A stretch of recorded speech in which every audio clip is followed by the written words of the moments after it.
important discussions about money that couples need to have. Buy, sell, listen. The WBBM Noon Business Hour continues. Finances should be part of this discussion as couples advance in their relationships, particularly marriage. Let's talk about some of the key points with Nancy Doyle, who is the author of the book Manage Your Financial Life, based in Glencoe. Nancy, welcome to the program. And when two people start talking about getting married, maybe they're moving in together, maybe they already have moved in together. At what point does one participant or the other make their finances totally transparent? Or do some people just lie about their money all the way up to the point till they get married and maybe after that?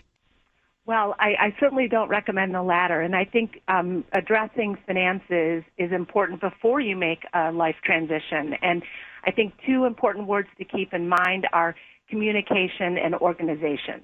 When you're going through a transition, getting married, moving in together, you need to take a comprehensive, objective view of your finances, and you do need to work together with your partner and be on the same page. And that avoids potential pitfalls in the future where if you keep your finances a secret, all of a sudden a bad credit score keeps you from getting a mortgage, or perhaps excessive credit card debt could get you in trouble as you try to manage some aspect of your married life. Absolutely. And I think communication is the first word I cited, and I think it's important for couples to talk about big picture and also little things. For example, what percentage of your income do you plan to save going into the marriage? You may have very different ideas about how much saving is necessary. Also, a lot of couples talk about how much money one or the other can spend without consulting with the other first. I mean, talk through what makes you comfortable. I would think that a marriage itself is forcing some of these conversations. We're in an era where we're seeing these huge weddings and destination weddings, and that's very expensive for the start of your life together.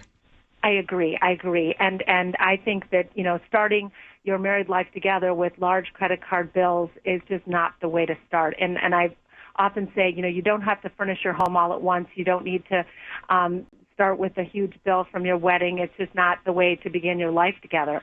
And I think another point that is important to consider is people often ask me, should we combine all our finances? And I don't necessarily believe that's true.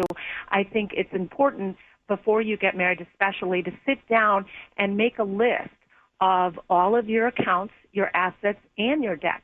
Kind of put it all out on their table, discuss it openly and honestly so you start to work together and be on the same team because, behavioral finance studies show that if people work together, they will be more successful in achieving their financial goals. Nancy, thanks for joining us today. Nancy Doyle is author of the book Manage Your Financial File, and her website is manageyourfinanciallife.com, and she's from Glencoe, a suburb of Chicago.